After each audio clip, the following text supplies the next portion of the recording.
अस्सलाम वालेकुम जी। Object oriented programming जो मजमून है, इसमें ऑब्जेक्ट ओरिएंटेड प्रोग्रामिंग के 4 पिलर्स बताए गए हैं। वो ये कि इनकैप्सुलेशन, एब्स्ट्रैक्शन, इनहेरिटेंस और पॉलीमॉर्फिज्म। अब तक जो हमने क्लास क्रिएट की है उसमें इनहेरिटेंस के अलावा हमने बाकी तीनों को यूज़ किया है। अब देखें इनकैप्सुलेशन क्या है। Bundling data variables and methods function that operate on the data into a single unit a class.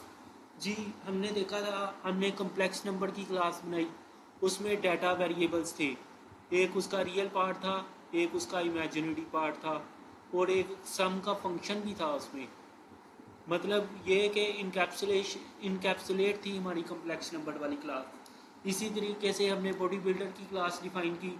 उसमें बॉडी बिल्डर का आईडी था, बॉडी बिल्डर का नेम था और बॉडी बिल्डर का फ़ोन था, यानी कि डाटा वेरिएबल्स। और फिर और एक उसमें टू स्ट्रिंग का मेथड भी लगा हुआ था जिसको फंक्शन भी कह सकते हैं हम। ठीक है, यानी कि वो that operate on the data into a single unit a class. जी, ये इनकैप्सुलेशन है। इनकैप्सुलेट आपको पता चल गया होगा, हमारी क्लास इनकैप्सुलेट थी। और दूसरा ये है कि abstraction, definition hiding complex implementation detail and showing only the essential features.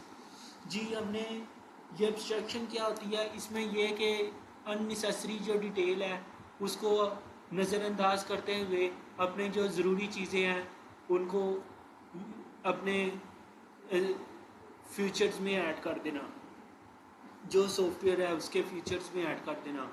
जी, इसमें शर्ट की जो क्लास हमने बनाई थी, इसमें एग्जैक्ट शर्टें नहीं बनाने लग गए थे हमने सिर्फ वो डाटा यूज़ किया था जिसके ज़रिए से हम डाटा को समझ सकें।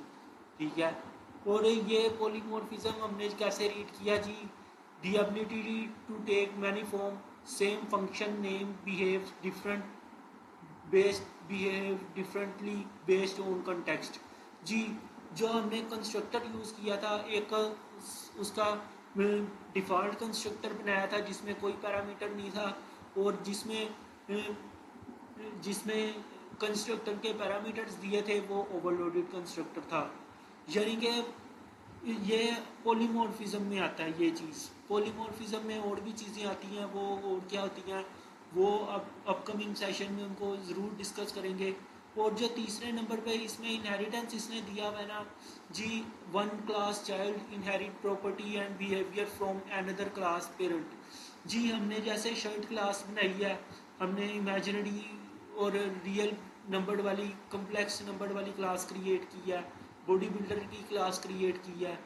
जी, इनकी सब क्लासेस भी हो सकती हैं।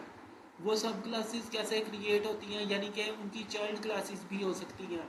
वो चाइल्ड क्लासेस कैसे क्रिएट करते हैं, पहले उससे पहले हमें सबसे पहले क्लास को सही तरीके से सही मायनों में समझने की ज़रूरत है। ठीक है, हमें जब क्लास की सही तरीके से समझ आ जाएगी उसके बाद हम उसकी चाइल्ड क्लास भी अब आसानी बना सकते हैं। ठीक है, अब तक हमने क्लासेस को डिफरेंट तरीक़ों से स्टडी कर रहे हैं, अभी और भी तरीक़ों से हम क्लासेस को स्टडी कर सकेंगे ताकि उससे हमें कंसेप्ट क्लियर हो जाए कि क्लासेस क्या होती हैं और उनसे हम ऑब्जेक्ट्स इतने सारे ढेर सारे ऑब्जेक्ट क्रिएट कर लेते हैं। ठीक है, इस वीडियो में इतना ही, मिलेंगे नेक्स्ट सेशन में, अपना ख्याल रखना।